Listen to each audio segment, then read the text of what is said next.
Vous ne pouvez pas faire l'éducation des filles sans affronter, comme le font d'ailleurs beaucoup d'organisations de la société civile avec lesquelles on travaille, les pratiques culturelles qui font que les filles ne vont pas à l'école.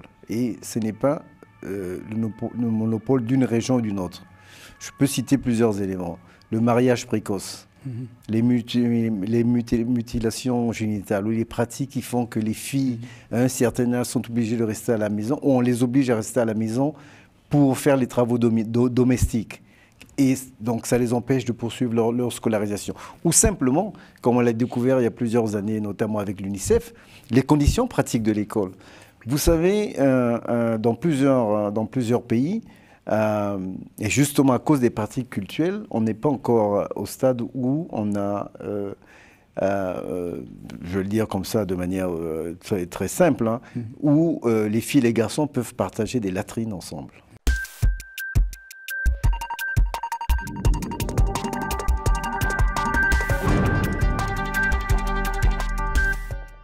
Bonjour, mon invité aujourd'hui est Firmin Édouard Matoko, qui venait de quitter la sous-direction. Il était sous-directeur général pour la priorité Afrique et les relations internationales à l'UNESCO.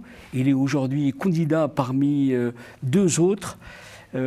D'abord, bonjour. Bonjour, bonjour. C'est-à-dire que comment aujourd'hui vous allez aborder cette étape? Vous venez de rentrer du Congo-Brazzaville, où votre pays vous a adoubé avec une célébration sur votre candidature. Et comment aujourd'hui vous allez aborder cette étape? Bonjour, d'ailleurs merci de me donner la parole sur ce plateau. Donc, je me présente, hein, Firmin Édouard Matoko. J'ai assumé les hautes fonctions de sous-directeur général pour les relations extérieures depuis une dizaine d'années déjà, et je suis fonctionnaire de l'UNESCO depuis plus de 30 ans. J'ai servi non pas seulement dans les services centraux ici à l'UNESCO, mais aussi dans tous les continents. Soit en effectuant des missions stratégiques, soit en étant résident dans les pays comme représentant. Voilà. Donc c'est un parcours qui me permet aujourd'hui de légitimer ma candidature en tant comme candidat interne, expérimenté, ayant la connaissance et la maîtrise de tous les mécanismes internes de gouvernance, de gestion, de programmation.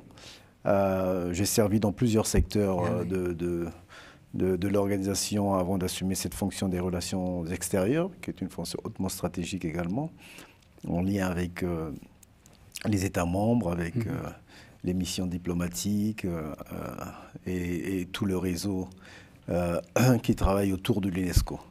Donc je considère qu'en ce moment où l'UNESCO, et pas seulement l'UNESCO, tout le système international onusien, comme on l'appelle, est confronté à une remise en question. Oui. Une remise en question. On va y revenir. C'est que d'abord, j'aimerais bien avoir votre stratégie, votre vision, et je vais détailler avec vous votre approche. Vous êtes vous-même, vous l'avez dit, issu de l'institution avec une connaissance intime de l'appareil.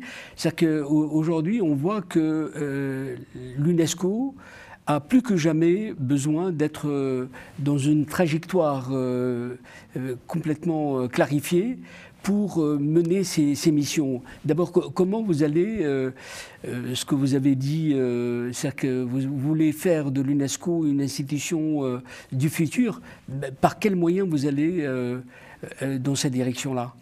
Alors, j'ai pour ambition de faire de l'UNESCO une organisation d'abord plus forte sur la scène internationale, plus ouverte, plus inclusive et universelle. Une organisation qui reprend la place qui lui revient, non pas qu'elle l'ait perdue, mais dans un certain sens, les événements extérieurs l'ont amené dans certaines situations à aller au-delà de ce qui est sa mission fondamentale, qui est celle de laboratoire d'idées, diffuseur du savoir, la fonction normative. Vous savez, on a l'habitude de dire que l'UNESCO est la branche intellectuelle du système des Nations Unies. Elle a un mandat pluridisciplinaire, qui est unique d'ailleurs, qui va de l'éducation, culture, communication, information, sciences naturelles, sciences exactes, sciences sociales. Et donc, une structure, on va dire, une pluristructure des fois qui complique aussi la mise en œuvre de certaines priorités. Mais moi, je pense qu'aujourd'hui, l'UNESCO doit justement se placer dans cette crise de valeurs que nous avons, dans ce que certains appellent une quête de sens pour l'humanité. Oui. Et l'organisation, l'UNESCO est justement l'organisation qui promeut les valeurs humanistes. Oui. À travers la coopération intellectuelle.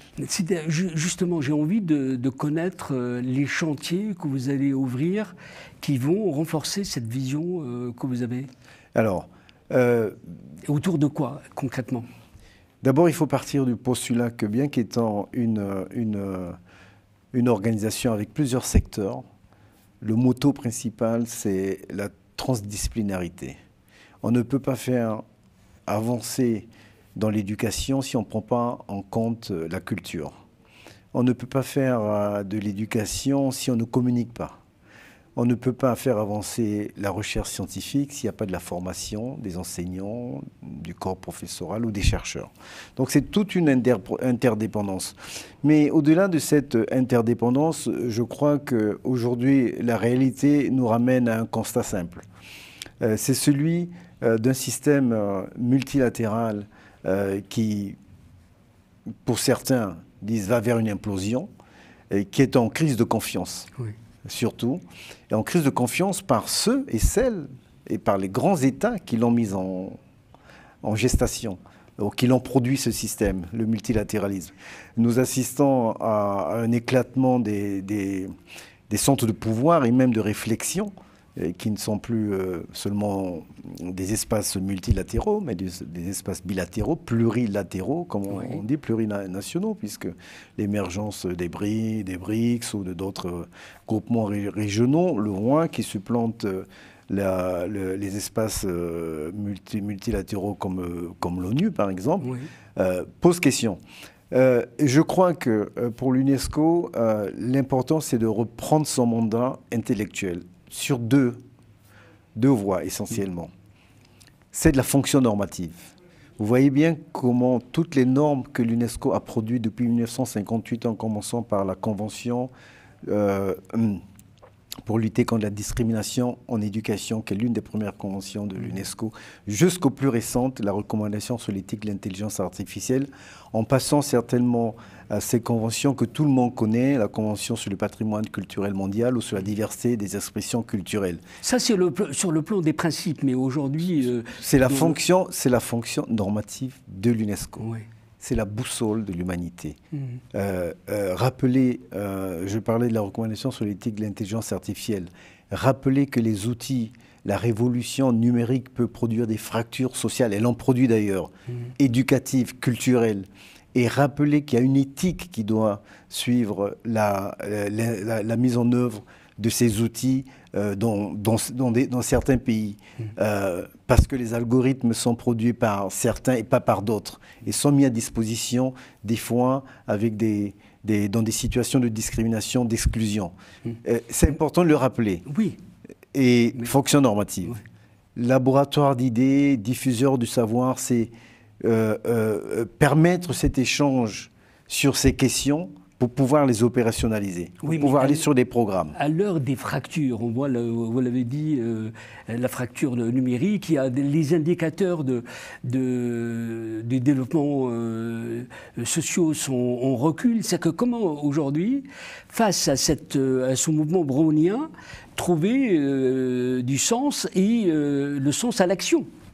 Ben écoutez, il y a deux niveaux essentiellement sur lesquels travaillent les organisations des Nations Unies, en particulier l'UNESCO. Il y a d'abord le niveau des politiques publiques, parce que si vous n'avez pas une volonté publique vous ne pouvez pas mettre en œuvre des politiques appropriées aux réalités locales. C'est pourquoi nous avons, et je renforcerai ces instances de concertation entre les décideurs politiques, que ce soit le leadership politique, que le leadership économique, que le leadership social. Le grand forum que nous avons organisé à l'UNESCO sur le futur de l'éducation, on est un exemple. Il permet à tous ceux qui sont concernés par les décisions de politique publique de se concerter, d'abord au niveau national, mais aussi au niveau international. Deuxièmement, nous avons, n'oubliez pas que l'UNESCO n'est pas seulement Paris. Oui, c'est ça. Ah, voilà. Donc, et d'ailleurs, il y a moi, je considère que l'UNESCO, c'est pas le siège à Paris. L'UNESCO, ce sont les 56 structures décentralisées, comme on les appelle, qui existent partout dans le monde, en Afrique, en Amérique latine, en Asie et Pacifique, et même au Samoa. Très loin, il y a beaucoup de gens qui ne le pensent pas, où nous avons des structures décentralisées avec des experts qui apportent l'assistance technique aux décideurs politiques et aux praticiens pour mettre en place des programmes d'éducation pour tous, des programmes d'éducation pour les filles, d'éducation scientifique pour les filles. Donc c'est ces deux fonctions, et la fonction qui est celle de rassemblement intellectuel et la fonction opérationnelle. Pour l'efficience et l'efficacité, vous devez peut-être rationaliser ces grandes agences. Il y a un vrai problème de gaspillage aussi. Absolument, absolument. Il y a, je crois qu'un des premiers chantiers, puisque vous parlez de chantier, un des premiers chantiers, c'est l'introspection au sein de l'organisation. Et tous les États le demandent d'ailleurs. Et ce n'est pas seulement une question qui concerne l'UNESCO, puisque quand vous regardez les solutions et les recommandations qui sont élaborées au niveau de New York par le secrétaire général des Nations Unies, les différentes études demandent absolument des réformes structurelles, internes et institutionnelles. On ne va pas y échapper devant la crise financière qui est déjà présente et qui nous guette. Et alors, pour avoir une idée dans quelle orientation, quels sont les moments clés de cette réforme pour donner cette... je pense qu'immédiatement, et c'est pourquoi certainement l'expérience et la connaissance des mécanismes internes est importante, nous n'allons pas attendre 4 ans pour faire des réformes. On sait où se trouvent les réponses, à l'interne et à l'extérieur. Vous avez, ce sera certainement, on le voit déjà avec d'autres agences qui subissent de plein fouet la crise financière, avec le retrait des États-Unis ou le recadrage des financements des grands donateurs qui vont sur certaines priorités et pas celles de développement. On voit des agences qui sont obligées de revoir le volume de leur personnel, de reprofiler le personnel, les compétences. Mais avant de reprofiler les compétences ou le personnel, il faut reprofiler les priorités. Il faut revoir les priorités. Et ça, c'est un exercice que nous faisons avec les États membres. Ce n'est pas le secrétariat ou l'organe d'exécution qui le fait.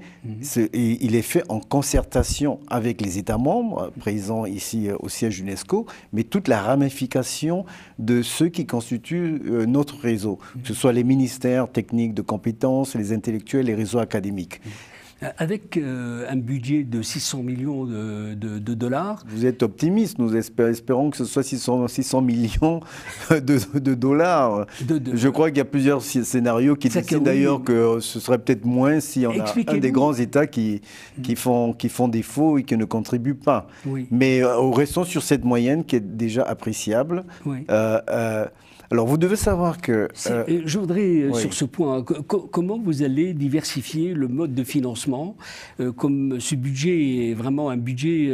Alors, si vous me permettez, il y a un élément important à savoir dans le financement des organisations du système des Nations Unies et dans le cas d'espèce de l'UNESCO. Les 600 millions, 535 millions qui sont les budgets, les chiffres qui sont officialisés, représentent les contributions statutaires. Vous savez comment fonctionne le système. Chaque État, selon un mode de calcul qui est essentiellement basé sur les niveaux de revenus, etc., apporte une contribution statutaire C'est-à-dire qu'elle est obligatoire au fonctionnement de l'organisation. Pour tous les systèmes Nations Unies, pour tous les groupements régionaux, etc., toutes les institutions interétatiques, c'est le même fonctionnement. Donc, nous avons cette masse-là qui entre pour un exercice biennal, mais à côté de cela, nous avons ce qu'on appelle les contributions volontaires. Et c'est là où on a le plus de marge de manœuvre. Les contributions volontaires, dans le jargon technique, on les appelle des fonds extra-budgétaires, c'est-à-dire qu'ils ne sont pas dans le budget régulier.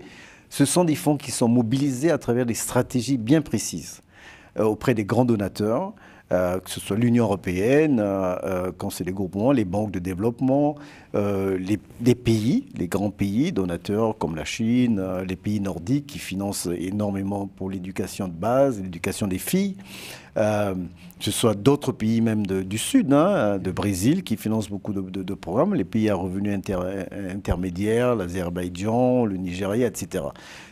C'est cette masse-là, c'est cet apport extra-budgétaire que nous avons beaucoup plus de marge de manœuvre. Alors, aujourd'hui, on n'invente pas la roue.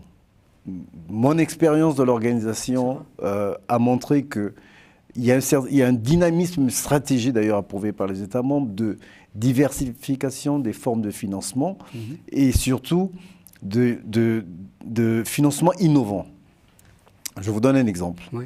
La coopération Sud-Sud, qui est un mécanisme qui est pas récent et qui permet, par exemple, à travers des programmes techniques, de formation technique, d'avoir des financements.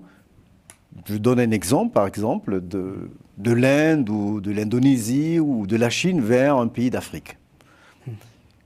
Vous avez aussi cette ressource innovante qu'on appelle la coopération triangulaire, d'ailleurs, qui est institutionnalisée au sein du système des Nations Unies, qui est Nord-Sud-Sud. C'est-à-dire qu'entre deux pays du Sud, on comprend ce que ça veut dire. Un pays du Nord, beaucoup plus nanti, apporte un financement pour des projets qui sont partagés entre deux. Concrètement, les professeurs... un corps académique ou des professeurs des sciences de Tunisie, qui seraient amenés à enseigner dans une université du Congo, bénéficieraient d'un financement de l'Union européenne pour leur salaire, pour les cours, etc. C'est ça la triangulation. C'est ça. Et ça, c'est important. C'est important pourquoi ? Parce que dans la recherche des financements extra-budgétaires et surtout quand ce sont des donateurs qui viennent vers l'UNESCO, on a souvent un problème de flexibilité parce qu'il y a des conditionnalités. C'est pas nécessairement, c'est pas comme une dette remboursable, mais un donateur arrive et dit voilà, j'ai, je sais pas, 10 millions de dollars et je voudrais investir à travers l'UNESCO parce que c'est ce que je considère comme prioritaire dans l'éducation des filles dans 5 pays du Sahel. Oui. Voilà. Ça, c'est une condition. La problématique de l'éducation des filles n'est pas seulement au Sahel. Nous avons des programmes deuxièmement, donc c'est ça, nous, dans l'innovation, dans le dialogue, d'abord ce qu'on appelle le dialogue structuré pour le financement, c'est un cadre stratégique qu'on met en place tous les ans et tous les 2 ans avec les grands donateurs, justement pour discuter des priorités. Nous, qu'est-ce qu'on dit ? On dit, mais très bien, c'est votre priorité, mais nous avons aussi d'autres pays qui sont demandeurs. Est-ce qu'on pourrait redirectionner, remoduler ce financement pour d'autres pays ? Vous avez toute une ingénierie qui... Pour ça, bien sûr, absolument. Et là, c'est ce qu'on appelle justement le défléchage des financements. C'est-à-dire que voilà, c'est un financement qui est fléché. Nous, on essaie de leur dire qu'il faut de la flexibilité. Deuxièmement, il y a un grand problème avec, et d'ailleurs on le voit aujourd'hui, on en subit les conséquences, parce que nous travaillons sur le long terme. Oui. L'éducation, ce n'est pas une question d'un jour, de 2 jours, de 3 jours. C'est toute une génération que vous formez, au-delà d'ailleurs du mandat d'un directeur général. Oui. Parce que, voilà, une scolarité, c'est 12 ans, c'est 20 ans, etc. Mais il n'empêche que vous venez d'indiquer un secteur clé, mais il est en recul partout. Il y a un vrai problème aujourd'hui qu'on observe en Afrique ou ailleurs. Alors, je vais vous dire, moi j'ai travaillé dans l'éducation pendant plusieurs années, et notamment dans ce qu'on appelait la division du financement de l'éducation. Et puis j'ai abordé toutes les questions de planification aussi. Il y a un philosophe de l'éducation, et d'ailleurs, qui disait que l'école ne peut pas résoudre tous les problèmes de la société. C'est sûr. L'école, certainement, est un des maillons les plus importants, mais elle absorbe souvent les crises des sociétés, que ce soit les crises économiques, sociales. Voilà. Vous ne pouvez pas prétendre scolariser. Et c'est pourquoi nous avons un plaidoyer depuis plusieurs années auprès des pouvoirs publics pour augmenter la proportion des budgets publics affectés au secteur de l'éducation.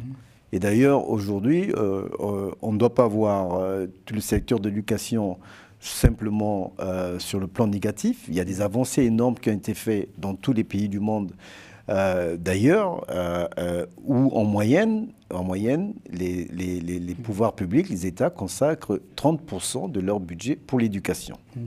Et là, évidemment, vous entrez dans un autre champ de comment on gère ces budgets. Mais ça, c'est un autre problème. Il y a aussi la dimension des femmes. C'est-à-dire que vous avez cette place dans votre organisation. On voit il y a des évolutions notables des femmes, mais en même temps, notamment en Afrique ou ailleurs, un recul. Et c'est là où je voudrais faire entrer la dimension que j'ai indiquée au départ, vous ne pouvez pas, ou que j'ai indiquée au début. Vous ne pouvez pas isoler l'éducation du reste de la société. Absolument. Vous ne pouvez pas faire l'éducation des filles sans affronter, comme le font d'ailleurs beaucoup d'organisations de la société civile avec lesquelles on travaille, les pratiques culturelles qui font que les filles ne vont pas à l'école. Et ce n'est pas le monopole d'une région ou d'une autre. Je peux citer plusieurs éléments. Le mariage précoce. Les mutilations génitales ou les pratiques qui font que les filles, à un certain âge, sont obligées de rester à la maison, ou on les oblige à rester à la maison pour faire les travaux domestiques. Et donc, ça les empêche de poursuivre leur scolarisation. Ou simplement, comme on l'a découvert il y a plusieurs années, notamment avec l'UNICEF, les conditions pratiques de l'école. Vous savez, dans plusieurs pays, et justement à cause des pratiques culturelles, on n'est pas encore au stade où on a, je vais le dire comme ça de manière très, très simple, hein, où les filles et les garçons peuvent partager des latrines ensemble, communes.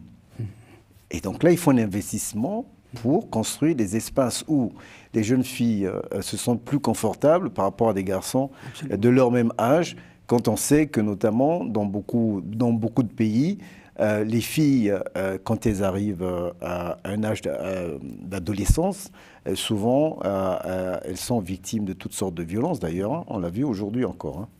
C'est-à-dire que le temps file très très vite, on a 4 minutes pour terminer, mais j'aimerais bien avoir votre regard sur d'abord l'information et la communication est au cœur de votre stratégie, mais on voit la montée des intolérances, la difficulté de s'exprimer aujourd'hui.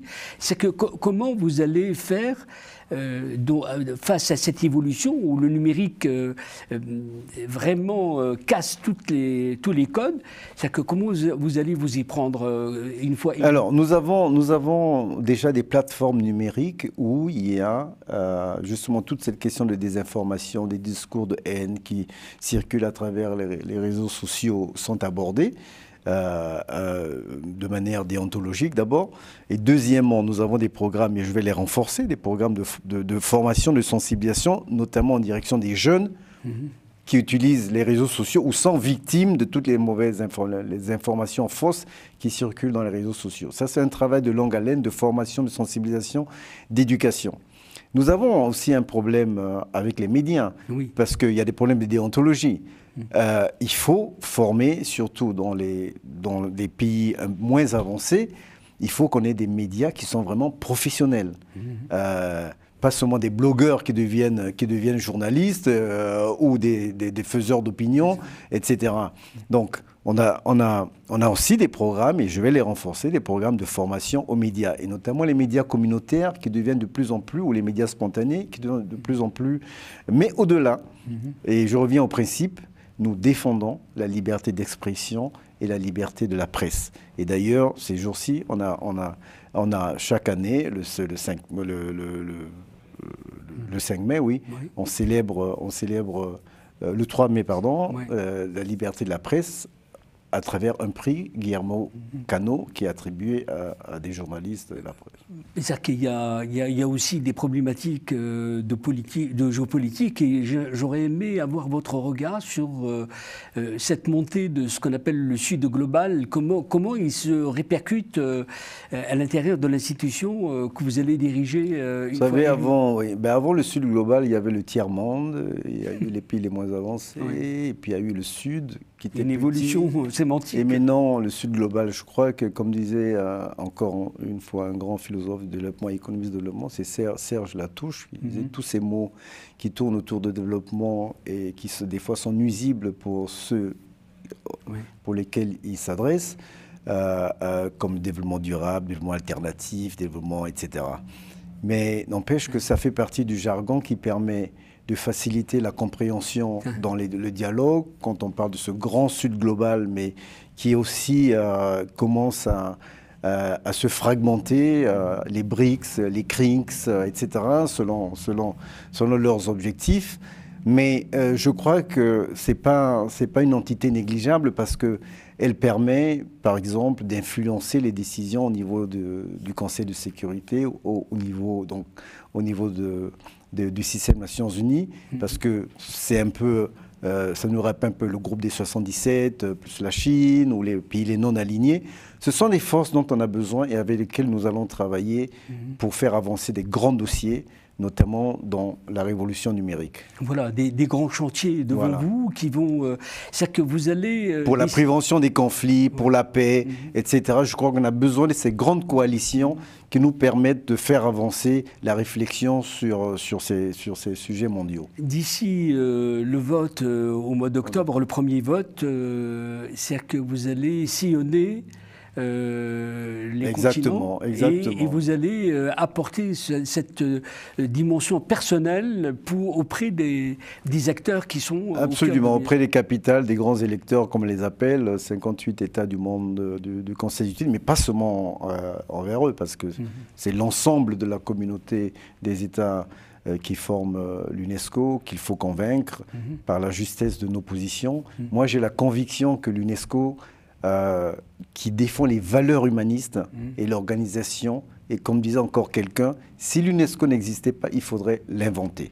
Parce que c'est l'une des seules organisations qui nous permettra de survivre à travers les valeurs, l'éthique, la solidarité, la tolérance, la compréhension mutuelle, à ce que moi j'appelle cette avancée foudroyante du matérialisme économique dans les relations internationales. On va continuer à vous suivre d'ici octobre, et on vous souhaite vraiment de réussir cette période cruciale de plaidoyer. Bonne chance et rendez-vous au mois d'octobre. Merci encore de m'avoir donné l'opportunité. À très bientôt. Par cette émission, merci. Ok, au revoir et à la prochaine.